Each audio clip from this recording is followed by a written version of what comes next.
May I come in, sir? Rishka. Morning, sir. Good morning, sir. Morning. Uterus, please sit down. Thank you, sir. Uterus, তোমাৰ চিনাকি দিয়া অসমীয়াত দিবা দেই ঠিক আছে, sir. Sir, মোৰ নামটো ইটৰাজ হাজৰিকা। মোৰ ঘৰ ডিগবৈ তিনিচুকীয়াত। মই মোৰ স্কুলিং জৱাহৰ নৱোদয় বিদ্যালয় তিনিচুকীয়াৰ পৰা কৰিলোঁ।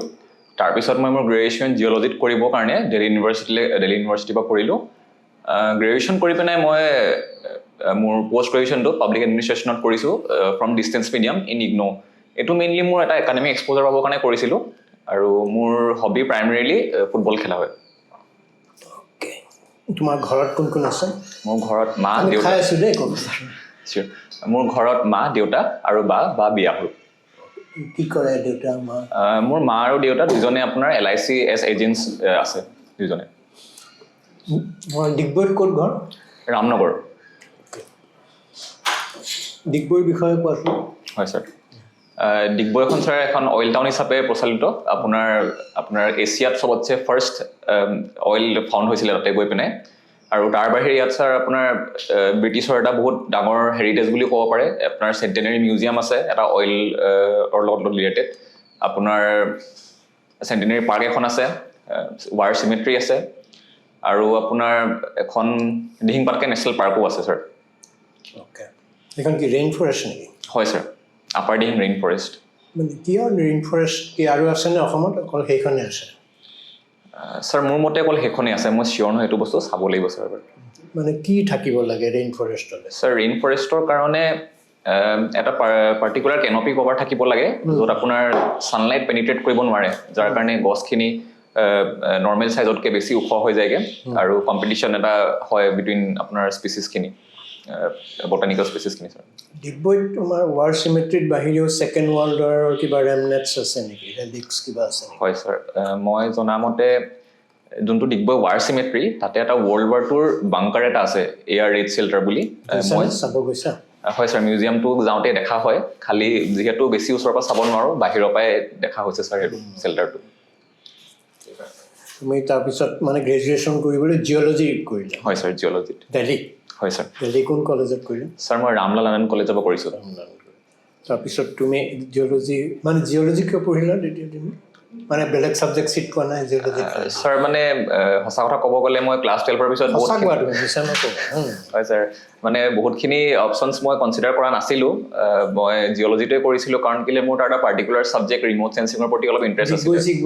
দুলীয়াজানৰ ল'ৰা ছোৱালীয়ে জিঅ'লজিয়ে পঢ়ে হয় ছাৰ, হয় পেৰেণ্টছৰ ফালৰ পৰাও আছিলে এটা হেৰি যে অইলত চাকৰি পাবা, ONGCত চাকৰি পাবা, তো জিঅ'লজি কৰা। মোকতো প্ৰথমতে পলিটেকনিক কৰিব কৈছিলে, কিন্তু মই ক'লোঁ যে নাই এতিয়া ইমানখিনি পঢ়িছোঁ যেতিয়া অলপ ভাল ছাবজেক্ট এটা কৰোঁ, তো সেইটো কাৰণে জিঅ'লজিত ইনিচিয়েলি গ'লোঁ। কিন্তু পিছতকৈ চিভিল ছাৰ্ভিচৰ ফালে অলপ মনটো বেছি আহিলে কাৰণে চেঞ্জ কৰা হ'ল ছাৰ ছাবজেক্টটো আৰু। তুমি দিছানে ইয়াৰ APSC UPSC আগতে এটেম্প কৰিছা ছাৰ মই UPSC এটেম্প দিছোঁ আগতে, APSCও দিছোঁ, কিন্তু এইটো মোৰ ফাৰ্ষ্ট মেইনছ আৰু ফাৰ্ষ্ট ইণ্টাৰভিউ হয় ছাৰ। মেইনছ আৰু ফাৰ্ষ্ট ইণ্টাৰভিউ এইটো অ'কে। আৰু কি আছিলে মই সুধি লওঁ, তুমি মানে প্ৰেফাৰেঞ্চ আছাম পুলিচ ছাৰ্ভিচ দিছা নৰ্মেলি চবে আছাম চিভিল ছাৰ্ভিচ দিয়ে হয় ছাৰ, মোৰ মানে চিভিল ছাৰ্ভিচত অহা মোৰ এটা মেইন ৰিজনেই হৈছে যে মোৰ পুলিচ ছাৰ্ভিচৰ প্ৰতি এটা ইনক্লিনেশ্যন আছে। এইটো ক'ব গ'লে মই যেতিয়া ক্লাছ 9ত আছিলোঁ তেতিয়া মই ফাৰ্ষ্ট টাইম এটা NCC কেম্প কৰিছিলোঁ 40 ডেইজৰ, আপোনাৰ প্ৰি থাল সৈনিক কেম্প। তো তেতিয়া মই এটা ইউনিফৰ্ম ছাৰ্ভিচেছৰ লগত ভালকৈ এক্সপ'জাৰ এটা পাইছিলোঁ। আৰু সেই যোনটো এটা ষ্ট্ৰাকচাৰ্ড এনভাইৰনমেণ্ট, এটা ফিজিকেলি ডিমাণ্ডিং এটা ৰোল বিচাৰে, মই ভাবিছিলোঁ যে সেই যোনটো ৰোলে মোক গ্ৰ'থটো দিব সেইটো মোৰ কাৰণে ফুলফিলিং হ'ব। পিছতকৈ মই গ্ৰেজুৱেশ্যন কৰি পিনে চিভিল ছাৰ্ভিচৰ স্ক'পখিনি ভালকৈ চালোঁ, তো তেতিয়া মই ফিল কৰিলোঁ যে এই বেকগ্ৰাউণ্ডটোৱে আৰু কনচিডাৰিং মোৰ স্পৰ্টছৰ বেকগ্ৰাউণ্ডটোৱে মোক এটা ফিজিকেলি চেলেঞ্জিং ৰোলে মোক এটা বেছি ফুলফিলমেণ্টৰ ফেক্টৰ এটা দিব, এলং উইথ জব ষ্টেবিলিটি। তোমাৰ এই মাজতে বাক্সা জিলাত হয় ছাৰ, যেতিয়া জুবিন মাৰ্ডাৰৰ এলিজ মাৰ্ডাৰৰ একিউজ তাক জেল এখনত থ'ব গ'ল। হয় ছাৰ। ছাপ'জ তুমি ধৰিলা সেইদিনা মানুহে তাত প্ৰটেষ্ট কৰিছে নাই তাতে তুমি পুলিচ অফিচাৰ হিচাপে ডিউটি কৰিব লগা হ'ল আৰু তেনেকুৱা চিটুৱেশ্যন এটা হ'ল হয়, তুমি how you would have handle that situation, কি কৰিলা সেইটো? সেই চিটুৱেশ্যনটোত ছাৰ মই যিমানখিনি দেখিব পৰা চাইছিলোঁ অলপ ভাইলেণ্ট হৈ গৈছিলেগৈ। তো মোৰ ফাৰ্ষ্ট এণ্ড মোষ্ট ফৰমষ্ট মানে প্ৰিফাৰেঞ্চটো হ'ব যে কোনোপধ্যে ভাইলেণ্ট এক্টিভিটি চাৰ্জ নোহোৱাৰ কাৰণে যিমান পাৰোঁ ডিএস্কেলেট কৰিবলৈ চাম আৰু as an Assamese fellow' Assamese মই সিহঁতক মানে ইনাৰ এছামিজ কনচাইন্সত মই অলপ কানেক্ট কৰিবলৈ চেষ্টা কৰিম যে ময়ো জুবিন গাৰ্গৰ ফেন মই এজন তেখেতৰ ফেন হয় আৰু যোনখিনি আইনমতে কাম হৈ গৈছে সেইখিনিত যাতে কোনো বিৰোধিতা নকৰে আৰু বস্তুখিনি আইনমতে হৈ যাব দিয়ক তাৰ প্ৰজেক্টটো আপোনাৰ বহুতখিনি আপোনাৰ এলিমেণ্টছ থাকে যোনে এনেকুৱা ভাইলেঞ্চ সৃষ্টি কৰিব বিচাৰে দৰকাৰ পৰিলে সেইখিনি এলিমেণ্টছক মই ভালকৈ মনিটৰ কৰি পেলাই লাগিলে সিহঁতক ডিটেইন কৰিবলগীয়া থাকিলে সেইটো কৰিবলগীয়া হ'লে ছাৰ কিন্তু ইউজ অফ ফ'ৰ্চ মই একদম এজ এ লাৰ্জ ৰিচৰ্টে এপ্লাই কৰিলোঁ হ'লে ছাৰ এতিয়া গভৰ্ণমেণ্টে মানে ইলিগেল যিবোৰ গ্ৰ'চাৰ আছে গভৰ্ণমেণ্ট লেণ্ডত য়েছ ছাৰ সেইবোৰৰ পৰা মানুহ উঠাই আছে এভিকশ্যন কৰাই আছে তাতে পুলিচ ফ'ৰ্চৰ খুব ইম্পৰ্টেণ্ট ৰোল এটা আছে তো তাত তোমাক ডিউটি দিলে গভৰ্ণমেণ্টে কৈছে এই মানুহখিনি মানে 24 ঘণ্টাৰ ভিতৰত উঠাই তুমি তাত গৈ দেখিলা মানে খুব দুখীয়া মানুহ হয় নহয় তেওঁলোকৰ ক'তো থাকিবলৈ জেগা নাই বাচ্চা টাচ্চা আছে স্কুলত পঢ়ি আছে কিতাপ তাতে পঢ়ি আছে তাত যদি ভাঙি দিয়া তোমাৰ মানে সিহঁতৰ প্ৰতি বহুত অন্যায় কৰা হ'ব এই যে কনফ্লিক্টটো এটা হ'ল গভৰ্ণমেণ্ট ডাইৰেকশ্যন তুমি কৰিব লাগিব এটা হ'ল মানুহখিনিয়ে তোমাক কৈছে যে নকৰিব এতিয়া আমাক এনেকুৱা হাতে ভৰি ধৰিছে তোমাক how would you resolve that situation হয় ছাৰ এনেকুৱা এটা চিটুৱেশ্যনত নৰ্মেলি দেখা যায় যে আপোনাক এটা পিৰিয়ড অফ টাইম দিয়া যায় before which they can evict the land মই দেখি থকা মতে এতিয়াও আপোনালোকক এৰাউণ্ড 1 উইক বা মষ্টলি 1 মান্থৰ এটা টাইম দিয়া যায় য'ত সিহঁতে ডিষ্ট্ৰিক্ট এডমিনিষ্ট্ৰেশ্যনে আগতীয়াকৈ আহি পিনে জনাজাত কৰা যায় যে আপোনালোকক ইয়াৰ পৰা এভিক্ট কৰা যাব সেই বস্তুটো চিনচিয়াৰলি হৈছেনে সেইটো এটা চোৱাৰ মোৰ এটা দায়িত্ব হ'ব আৰু লগতে মেইনলি ৰিহেবিলিটেশ্যনৰ ফাংচনছখিনি যিহেতু ডিষ্ট্ৰিক্ট কমিশ্যনাৰে এটা বহুত ইম্পৰ্টেণ্ট ৰোল প্লে কৰে মই তেখেতক কনচাল্টহে খুব বেছি কৰিব পাৰিম কিন্তু এজ এ পুলিচ অফিচাৰ মোৰ ইয়াত ৰোলখিনি লিমিটেড থাকিব কাৰণ মোক মেইনলি আপোনাৰ ল এণ্ড অৰ্ডাৰ আৰু এভিকশ্যন প্ৰচেছটোত আপোনাক হেল্প কৰিবৰ কাৰণে যিহেতু মতা যাব কিন্তু কনচিডাৰিং মাই ৰেছপনচিবিলিটি টুৱাৰ্ডছ ডেট মই টুৱাৰ্ডছ দ্য ৰেছপনচিবল এডমিনিষ্ট্ৰেশ্যনক এইখিনি কথা সুধিম আৰু যোনখিনি তাৰ আপোনাৰ এফেক্টেড মানুহখিনি সিহঁতক আপোনাৰ কনচাৰ্ণ অথৰিটিছৰ ওপৰত গাইডো কৰিব পাৰিম ছাৰ যোনে এটা মানে প্ৰপাৰ ডিচিশ্যন ল'ব পাৰিব কাৰণ যিহেতু এইটো মোৰ স্ক'পৰ বিয়ণ্ড যাবগৈ যে মই সিহঁতক ক'ৰবাত ৰিহেবিলিটেট কৰিব পৰাটো মোৰ প্ৰাইমেৰী ফাংচনৰ ভিতৰত নপৰে ছাৰ গুড ইণ্ডিয়াই মানে ৱৰ্ল্ড কাপ ফুটবলত মানে এতিয়ালৈ খেলিব পৰা নাই আজিলৈ হয় নহয় সেইটো তুমি কি কাৰণে বুলি ভাবা এইটো নেকি যে আমি মানে ক্ৰিকেট অভাৰ এমফেচাইজ কৰিছোঁ সেইটো কাৰণে ফুটবল পৰা নাই নে আমাৰ কিছুমান ইনহাৰেণ্ট উইকনেছ আছে যাৰ কাৰণে আমি পৰা নাই what's your opinion about that yes sir cricket এটা বহুত লাৰ্জ গেম হয় আমাৰ ইণ্ডিয়াত one of the most important sports মই এইটো বস্তু নাভাবোঁ যে ক্ৰিকেটৰ কাৰণে ফুটবলটো আগবাঢ়িব পৰা নাই কিন্তু অলদো ক্ৰিকেটে এটা ৰোল প্লে কৰিছে ইন টাৰ্মছ অফ ইকনমিক আপোনাৰ ফাণ্ডছ এণ্ড অল ক্ৰিকেটে বেছি এট্ৰেক্ট কৰে এজ কম্পেয়াৰ টু ফুটবলছ যাৰ কাৰণে ফুটবলত অলপ আপোনাৰ ইনভেষ্টমেণ্ট কমি আছে কিন্তু যোনটো ইনহেৰিটেঞ্চ আপোনাৰ যোনটো ক'লে মেইন আণ্ডাৰলাইং উইকনেছেছ মই সেইটো বিচাৰোঁ যে এটা ইনফ্ৰাষ্ট্ৰাকচাৰেল লেক এটা আছে এক্সপ'জাৰো কম আৰু প্ৰপাৰ এটা পলিটিকেল ফ্ৰেমৱৰ্ক এটা লাগিব তাক ডেভেলপ কৰিবৰ কাৰণে as compare to European nations য'ত আপোনাৰ প্ৰপাৰ স্কাউটিং ফেচিলিটিছ আছে ফ্ৰম আৰ্লি এজ সেই বস্তুটো আমাৰ ইণ্ডিয়াত মই ভাবোঁ অলপ লেকিং বিহাইণ্ড আৰু এট দ্য কাৰেণ্ট টাইম ক্ৰিকেটৰ লগত ফুটবলো মানে বহুত আগবাঢ়ি গৈছে in terms of FIFA rankings আৰু মই ভাবোঁ যে অহা 10-20 বছৰত ইণ্ডিয়াও এটা মানে বহুত ভাল প্লেটফৰ্মত আহিব এলং উইথ ক্ৰিকেট দুইটাই কো এক্সিষ্ট কৰিব পাৰিব ছাৰ গুড মই লাষ্ট কুৱেশ্যন মানে আজিকালি বেলেগ ইনষ্টিটিউটবোৰত ৰেগিং প্ৰায় নোহোৱা হৈ গ'ল উঠি গ'ল কিন্তু আমি খবৰ পাওঁ যে JNVত এতিয়াও মানে ৰেগিং চলে প্ৰায় মানে ফ্ৰিকুৱেণ্ট ৰিপৰ্টছবোৰ আহি থাকে মানে তাত কিবা স্পেচিফিক ৰিজন আছে নেকি যে JNVত এতিয়াও মানে প্ৰিভেলেণ্ট হৈ আছে এই বস্তুটো স্কুলবোৰত হয় sir one of the most important reason যিহেতু মই থাকি আহিছোঁ সেইটো হৈছে এটা ৰেচিডেঞ্চিয়েল স্ক'প এটা যোনটো আছে যে মানি চলিব লাগে সেই ৰেচিডেঞ্চিয়েল ফিচাৰটো এটা মানে আপোনাক বহুত ইজিলি মিছগাইড কৰিব পাৰে ইউথক যে টু ডু দ্য ৰং থিং আৰু আমাৰ টাইমত এটা বস্তু দেখিছিলোঁ যে মানে এজ এ হেৰিটেজ বস্তু চলি থাকে যে ছিনিয়ৰে কৰিছে জুনিয়ৰে কৰিব সেই বস্তুটো এটা বেটছে ভঙাটো বহুত নেচেচাৰী আৰু সেইটোৰ কাৰণে আপোনাক টিচাৰ্ছখিনি এটা বহুত ইম্পৰ্টেণ্ট ৰোল প্লে কৰে আপোনাৰ ৰোল মডেলছে ইম্পৰ্টেণ্ট ৰোল প্লে কৰে কনচিকুৱেঞ্চেছ অফ ৰেগিং এইখিনিৰ বিষয়ে যেতিয়া ষ্টুডেণ্টক আমি অৱগত কৰিম মই ভাবোঁ যে ৰেগিংটো ষ্টপ হ'ব গৈ পিনে কিন্তু ইয়াত আপোনাৰ যিহেতু এটা টিনেজ ইয়াৰ্ছত থাকে ষ্টুডেণ্টবোৰ এইটো ভেৰি ভালনাৰেবল এজ হয় তো সেইটো সময়ত ৰাইট ডাইৰেকশ্যন দিয়াটো আৰু সিহঁতৰ এনাৰ্জিখিনি এটা ৰাইট ডাইৰেকশ্যনত ডাইৰেক্ট কৰাটো বহুত ইম্পৰ্টেণ্ট হয় ছাৰ যোনটো মানে ফ'কাছ কৰিব লাগে ডিগবৈ CDSP কোন চৰি ছাৰ মই নামটো অৱগত নহয় পাহৰিছোঁ আচলতে ছাৰ পাহৰিলা হয় ছাৰ কিমান দিনৰ আগতে পাহৰিলা মই ৰিচেণ্টলি চাইছিলোঁ ছাৰ তেখেতৰ নামটো মই তেখেতৰ নামটো গেছ কৰিব পাৰিম যে গগৈ হ'ব পাৰে বুলি চামথিং গগৈ কিন্তু মই একজেক্টলি চিয়'ৰ নহয় ছাৰ তিনিচুকীয়াৰ CDSP ডিগবৈ পুলিচ থানাখনে যোৱা বছৰ এটা প্ৰাইজ পালে ডিগবৈ পুলিচ থানাখনে 1937 নে কিবা এনেকুৱাৰে যোৱা বছৰ এটা প্ৰাইজ পালে কি প্ৰাইজ পালে চৰি ছাৰ এইটোৰ বিষয়ে মই অৱগত নহয় এইটো অৱগত হ'ব লাগিব ডিগবৈলৈ আমি তোমালোকৰ ৱাৰ্ড নম্বৰ কিমান 10 number sir 10 number ward 10 number কি ঠাইখন সেইখন ৰামনগৰ বৰবিল নম্বৰ 3 ছাৰ বৰবিল 3 খন ৰামনগৰ আচ্ছা ডিগবৈ যিখন ফিল্ড আছে জুবিলি ফিল্ড ছাৰ হয় ছাৰ কিয় জুবিলি ফিল্ড হ'ল নামটো জুবিলি বৰুৱাৰ পৰা হ'ল নে কি হ'ল কিহৰ কাৰণে জুবিলি এইটো ছাৰ মই চাব লাগিব গম নাপাওঁ চৰি যাব নাই চাব লাগিব কিয়নো সেইখন এখন বিখ্যাত ফিল্ড ভাৰতৰে তাত বহুত বেলেগ টিমবিলাকো খেলা ধূলা কৰিছিলে কুইন ভিক্টৰিয়াৰ লগত সম্পৰ্ক আছে ভালদৰে চাই ল'বা ডিগবৈ এখন ভাল স্কুলৰ নাম কোৱাচোন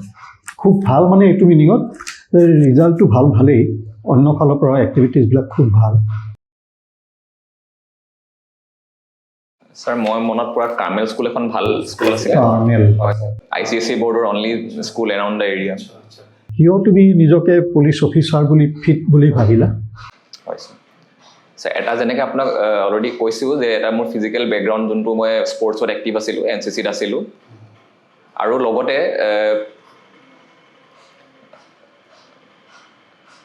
এই ৰোলখিনিয়ে মোক এটা ইণ্ডিভিজুৱেল লেভেলত গ্ৰ' কৰিবলৈ হেল্প কৰিব সেইটো এটা মোৰ পাৰ্চনেল ইণ্টাৰেষ্ট বুলি ক'ব পাৰি যে মানে মই এইটো ৰোলত গ্ৰ' কৰাটো নিজকে বিচাৰোঁ এটা ইউনিফৰ্ম ছাৰ্ভিচে মোক ডিচিপ্লিন এটা মানে ষ্ট্ৰাকচাৰ দিব যোনটো কণ্ডিশ্যনত মই নিজকে বেছি ভালকৈ পাৰফৰ্ম কৰা দেখি পাইছোঁ আগতেও বাকী ছাৰ্ভিচবোৰো আছে য'ত আপোনাৰ যোনখিনি ইকুৱেলি চেলেঞ্জিং হয় কিন্তু পুলিচৰ ছাৰ্ভিচত যিহেতু ফিজিকেলি চেলেঞ্জ দুইটা বিচাৰি ফুৰিছোঁ টু গ্ৰ' তো সেইটো কাৰণে মই পুলিচ ছাৰ্ভিচটো এটা ভাল ছাৰ্ভিচ বুলি ভাবোঁ থাৰ্ড প্ৰিফাৰেঞ্চ দিছা Assam finance service finance service ইয়াতে কি পষ্টিং হয় তুমি জানা কি পষ্টিং হয় যেতিয়া হয় তেওঁলোকে চৰি ছাৰ এইটো বিষয়ে গম নাপাওঁ কিয় দিলা আছাম ফাইনেন্স ছাৰ্ভিচতো কোনো ফিজিকেল এক্টিভিটিজ নাই অফিচতে বহিব লাগিব অফিচতে এনেকৈ বহি লিখা পঢ়া কৰি থাকিব লাগিব হিচাপ নিকাচ কৰিব লাগিব যদি তুমি আছাম ফাইনেন্স ছাৰ্ভিচ পাই যোৱা APS নোপোৱা ACS নোপোৱা আছাম ফাইনেন্স ছাৰ্ভিচ পাই যাবা পিছৰ বছৰ আকৌ পৰীক্ষা দিবা নে সেইটো চাকৰিতে নিযুক্ত থাকিবা ছাৰ মই যিহেতু আছাম ফাইনেন্স ছাৰ্ভিচৰ ৰুলছ এণ্ড ৰেছপনচিবিলিটিজখিনি এতিয়া গম নাপাওঁ মই ছাৰ্ভিচত সোমাই পিনে যদি মোক ছাৰ্ভিচৰ লগত প্ৰিপেৰেশ্যন কৰা মানে এটা অপৰচুনিটি পাওঁ তেতিয়াহে ছাৰ কৰিম কাৰণ যদি ছাৰ্ভিচটো কম্প্ৰমাইজ কৰিবলৈ দিগদাৰী হ'ব সেইটো সময়ত ছাৰ যদি ছাৰ্ভিচৰ লগত মই বাই দ্য হেণ্ড মই আপোনাৰ প্ৰিপেৰেশ্যনো চলাই থাকিব পাৰোঁ তেতিয়াহ'লে মই নিশ্চয় আৰু এটা এটেম্প দি পিনে পুলিচ ছাৰ্ভিচৰ কাৰণে চেষ্টা কৰিম ছাৰ পুলিচ বিষয়াসকলৰ বা পুলিচৰ কনষ্টেবলৰ পৰা আৰম্ভ কৰি DGP লৈকে তুমি তেওঁলোকক কোনটো বস্তু আটাইতকৈ বেয়া পোৱা বস্তু মানে কোনটো কথা আটাইতকৈ বেয়া পোৱা আৰু কোনটো কথা আটাইতকৈ ভাল পোৱা দুইটাই প্ৰথমতে বেয়া পোৱাটো কোৱা মই এইটো কথা পুলিচৰ বহুত বেয়া পাওঁ আৰু পিছত ক'বা পুলিচৰ মই এইটো কথাই আটাইতকৈ ভাল পাওঁ বুলি কওঁতে এইটো নক'বা যে তেওঁলোকৰ বৰ্ডিটো মই খুব ভাল পাওঁ সেইটো বাহিৰে বেলেগ প্ৰথমতে বেয়া পোৱাটো কথা কোৱা হয় ছাৰ ছাৰ মোৰ নিজৰ লগতে পাৰ্চনেল ইনচিডেণ্ট এটা আছিলে ছাৰ যোনটো অলপ সেইটো মই ইণ্ট্ৰস্পেক্ট কৰিবলৈ বাউণ্ড হৈছিলোঁ গৈ এটা ট্ৰেফিক ভাইলেশ্যনৰ কাৰণে আপোনাক ব্ৰাইবেৰী যোনটো এটা কেছ হৈছিলে মানে মোক খুজিছিলে গৈ পিনে যে তুমি মোক 500 টকা এটা দিয়া মই এইটো চাই ল'ম বুলি আৰু সেই বস্তুটো মই ভাবোঁ যে আনবিকামিং অফ এন অফিচাৰ হয় এইটো তুমি বেয়া পোৱা হয় ছাৰ আচ্ছা ভাল পোৱা কোনটো ভাল পোৱা ছাৰ ভাবিব লাগিব ছাৰ ভাবি লৈছোঁ এইটো তুমি সাজু হ'ব লাগিব ফাৰ্ষ্ট প্ৰিফাৰেঞ্চ দিছাটো বুজিছা ইণ্টাৰভিউৰ কাৰণে সাজু হ'বা যে ঠিক ডাইৰেক্টলি এইটো নুসুধিব কিন্তু তুমি কিয় আছাম পুলিচ ছাৰ্ভিচত আহিবলৈ বিচাৰিলা দুটা বাক্যৰ ভিতৰত ক'বলগীয়া হ'লে যে মই এইটো একেবাৰে স্পেচিফিক হৈ ল'বা কেতিয়া আছে ইণ্টাৰভিউ ছাৰ মোৰ 7 তাৰিখে আছে 7 ফেব্ৰুৱাৰী পৰা প্ৰস্তুত হৈ ল'বা মেক্সিমাম 2টা বাক্যৰ ভিতৰত যে মই এইটো কিহৰ কাৰণে কৰিবলৈ বিচাৰিছোঁ আৰু ডিগবৈক লৈ পেলাই এখন বৰ সুন্দৰ অসমীয়া উপন্যাস আছে Digboi oil industry Digboi refinery আৰু গোটেই অইল ইণ্ডাষ্ট্ৰিটো লৈ পেলাই উপন্যাসখনৰ নামটো জানা সৰি ছাৰ এইটো বিষয়ে মই জানিবা এখন বহুত বিখ্যাত ডিগবৈতে ঘৰ ডিগবৈ দিগ বুলি এখন উপন্যাসে আছে দেই সেইখন জানি ল'বা হয় আৰু মোক একেবাৰে শেষত তুমি কোৱা মোৰ ডিগবৈত মোৰ জন্মই তেওঁ ডিগবৈ স্কুলত বিবেকানন্দ সেই সময়ত তেওঁলোকে যেতিয়া পঢ়িছিল অসমৰ এখন একেবাৰে আগশাৰীৰ 1ৰ পৰা 3লৈকে থকা স্থানৰ বিবেকানন্দ বিদ্যালয় তাত ভাস্কৰজ্যোতি মহন্তৰ পৰা আৰম্ভ কৰি বহুত ভাল পুলিচ বিষয়া আৰু বহুত তেখেতসকল আৰু বহুত কোনোবা পঢ়ি গৈছে ভাস্কৰজ্যোতি মহন্ত আমাৰ ডিজিপি ছাৰ এইটো কথা গম পোৱা নাছিলোঁ তাত পঢ়া বুলিছোঁ গতিকে মোৰতো জন্মই ডিগবৈ গতিকে ক্লাছ 4লৈকে মই পঢ়িলোঁ জুবিলি ফিল্ড সেই স্কুলখনৰ তাৰ ওচৰতে আছিলে চেণ্ট্ৰেল প্ৰাইমাৰী স্কুল বাৰু মই তোমাক শেষত সুধিম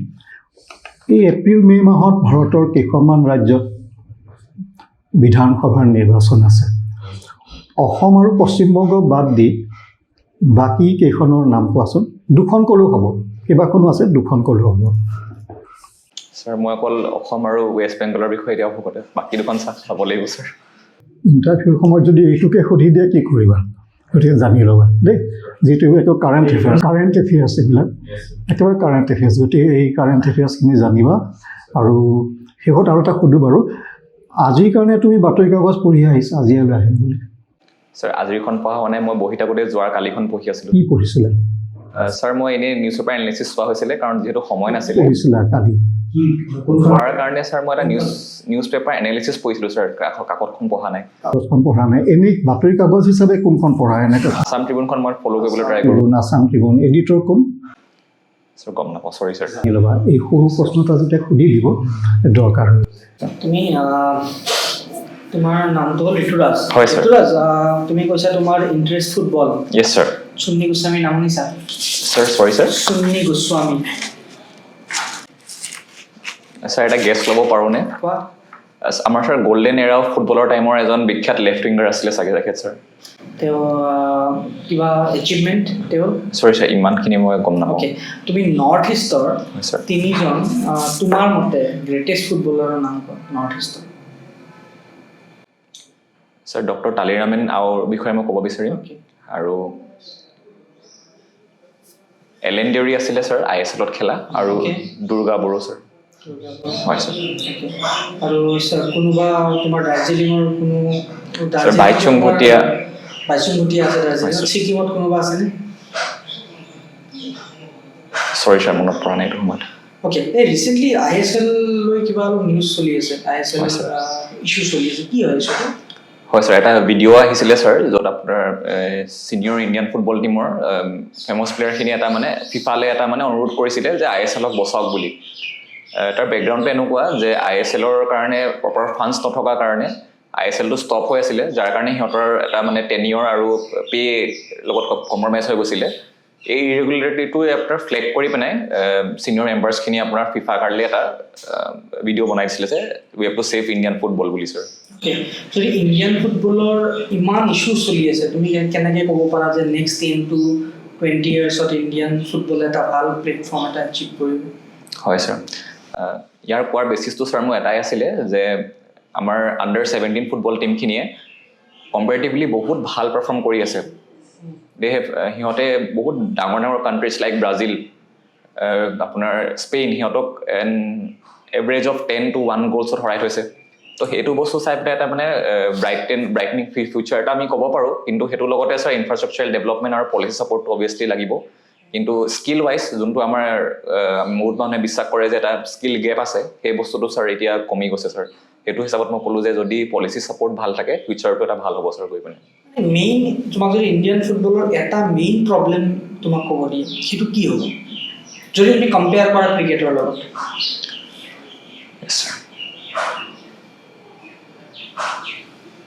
ছাৰ এটা ব্ৰডলি ক'ব গ'লে ছাৰ পলিচি ছাপৰ্ট এটা ভাল লাগিব ছাৰ পলিচি ছাপৰ্ট মেকানিজম এটা targeted two football not in general sports but towards football sir BCCI independent body নহয় জানো চৰি ছাৰ এইটো বিষয়ে মই চাব লাগিব চিয়ৰ নহয় কিন্তু আমাৰ ফুটবলৰ আমাৰ যিটো মেইন AIFF ছাৰ AIFF-টো কোনে চলাই আছে বা এইটো গভৰ্ণমেণ্টৰ মিনিষ্ট্ৰী আণ্ডাৰত আহে নেকি ছাৰ মিনিষ্ট্ৰিয়ানত আহে কিন্তু ছাৰ পলিটিকেল ইনভলভমেণ্টৰ অলপ এলিগেশ্যনছ থাকে যে পলিটিকেলি মটিভেটেড ৰুলছ কিছুমান দিয়ে মানুহক যাৰ কাৰণে অলপ মানে স্পৰ্টছ পাৰ্চনৰ জেগাত পলিটিকেল লিডাৰ্ছক তাত চুজ কৰা যায় বুলি BCCI-টো আছে এইটো কিন্তু BCCI স্পৰ্টছ মিনিষ্ট্ৰীৰ আণ্ডাৰত অপাৰেট কৰে জানো সেইটো বিষয়ে মই চিয়ৰ নহয় চৰি ঠিক আছে হ'ব পিতৰাজ ছাৰ তোমাৰ ভাল আছে ঠিক আছে কিন্তু অসমৰ বস্তুটো আৰু অলপ ইম্প্ৰুভ কৰিবা ডিগবৈ স্পেচিফিকেলি ডিগবৈ নাই লালু পাঞ্জু জেগা নহয় মানে হিষ্ট্ৰিকেলি জিঅ'গ্ৰাফিকেলি ইণ্ডাষ্ট্ৰিয়েলি এটা লিগেচি আছে এই বস্তুটো মানে ক্লিয়াৰিটি আনিব দিছে এইটো সুধিবই তোমাক কাৰণ ডিগবৈ বুলি কোৱাৰ লগে লগে বহুত কথা আহি যাব মেম্বাৰবোৰেতো আৰু প্ৰিপেয়াৰ হৈ নাহে যিটো তোমাৰ মুখৰ পৰা ওলাই তাৰ পৰাই কথাটো পাতিব গতিকে সেইটো জানাটো বিচাৰিব মানে নাজানিলে তোমাক নাজানাটোৰ কাৰণে ডাঙৰ কথা নহয় মানে তোমাৰ তাৰমানে ইনকুইজিটিভনেছ নাই কিউৰিয়চিটি নাই তুমি জানিব খোজা নাই জেগাখন তেতিয়াহ'লে তুমি চাকৰিটো সেইটো ইম্পেক্ট এটা আহিব নাজানাটো ঠিক আছে ফুটবলৰ মানে ইছ্যু যিবোৰ ফুটবল লৈ কথাবোৰ আমি পাতি থাকোঁ ইণ্ডিয়াৰ মানুহে পাতে নহয় এনেকুৱা আছে কিয় খেলিব নোৱাৰে মানে ক্ৰিকেটে ধ্বংস কৰি পেলালে নেকি এইবোৰ BCCI যদি ইমান ধনী হৈ গৈছে এটা অৰ্গেনাইজেশ্যন এইটো আমাৰ গভৰ্ণমেণ্টৰ অৰ্গেনাইজেশ্যন হয় ছাৰ BCCI লাভ হৈছে নে গভৰ্ণমেণ্টৰ লাভ হৈছে নহয় এই কথাবোৰ সুধিব ক্ৰিকেট পাতি পেলাই ইণ্ডিয়া গভৰ্ণমেণ্টৰ কি লাভ হৈছে বাহিৰৰ প্লেয়াৰবোৰ আহিছে তেনেকুৱা ধৰণৰ ক্লিয়াৰিটি আনিবা আদাৰৱাইজ আই থিংক তোমাৰ কেতিয়া আছে ছাৰ 7th February টাইম আছে এইকেইদিন ৰিচেণ্ট হেপনিংছবোৰ তুমি মানে এতিয়া হয় তোমাৰ এইটো জেনেৰেশ্যনৰ দৰে নিউজ পেপাৰ নপঢ়ে তেওঁলোকে এনালাইচিছবোৰ কাৰণ আহি থাকে সেইখিনি পঢ়া যায় এই বস্তুটো গতিকে কিন্তু তাত তুমি অসমৰ বস্তুবোৰো চাবা এইকেইদিন বহুত ঘটনা হৈ থাকিব প্লাছ আছাম গভৰ্ণমেণ্ট আমি সোধা নাই তোমাক কিন্তু আছাম গভৰ্ণমেণ্টৰ স্কিম উদ্যমিতা এইটো মানে ভাল হৈছে নে বেয়া হৈছে হয় নে মানুহ পইচা বিলোৱাটো ভাল হৈছে নে বেয়া হৈছে নে নাই হয় নাই তুমি কি ভাবা এইবোৰ তুমি মানে তুমি অনেষ্টলি আনচাৰ দিব তুমি বেয়া যদি কোৱা বেয়া কোৱা তাত কোনো ইণ্টাৰভিউত সেইটো গভৰ্ণমেণ্টক যে তুমি বেয়া বুলি ক'লে তাত কম নম্বৰ দিব তেনেকুৱা কথা নাই নাই নাই এইটো ইণ্টাৰভিউত কোনো ধৰণৰ তোমাৰ হেৰি নাই তুমি একদম মানে হাৰ্চলি ক্ৰিটিচাইজ কৰিব পাৰা তুমি অনেষ্টলি এই বস্তুটো ছাৰ তুমি অসমৰ বিষয়ে জানি ল'বা আৰু অসমৰ তেখেতে কৈছে ধুনীয়াকৈ যে ডিগবৈ বিশেষ ডিগবৈ স্পেচিফিক বহুত কথা আহিব পাৰে অসমৰ ভূচিত্ৰাৱলী সম্পৰ্কে জানিবা আৰু ডেফিনেটলি সেইদিনাখন তুমি বাতৰি কাগজ পঢ়ি আহিবা আনকি সম্পাদকজনতো নাম জানিবাই দামটো পৰ্যন্ত জানিবা ধৰি লওক আছাম ট্ৰিবিউন পঢ়া দাম ইমান মাইনত যিহেতু তুমি Assam police service first preference দিছা আৰু থাৰ্ড প্ৰিফাৰেঞ্চটো তুমি কিয় দিলা সেইটো সম্পৰ্কত জানিবা দেই ভালদৰে জানি ল'বা তোমাৰ থাৰ্ড প্ৰিফাৰেঞ্চ কিয় পাব্লিক ফাইনেন্স একাউণ্টছ ছাৰ্ভিচটো দিছা এইটো সম্পৰ্ক নিজে স্থিৰ হ'বা তো কমপ্লিটলি ভেকেঞ্চি বেছ আছিলে তো সেই বস্তুটো ক'লে বেয়া হ'ব নেকি ইণ্টাৰভিউত মানে আপোনাৰ আছাম ফাইনেন্স ছাৰ্ভিচ হয় ছাৰ স্কোপটো প্ৰবেবিলিটিটো বেছি হয় ছাৰ সেইটো কাৰণে দিছিলোঁ তো সেইটো ক'ব পাৰিম ন ইণ্টাৰভিউত ঠিক আছে বাৰু ছাৰ মানে তুমি ইমপ্ৰেছ কৰিবলৈ আনচাৰ দিব নালাগে তুমি অনেষ্ট হয়নে নাই সেইটোৱে চাব ঠিক আছে তুমি মিছা কথা কৈছা যদি পটকে ধৰি পেলাব গম পাই যায় আমিও গম পোৱা নহয় য়েছ ছাৰ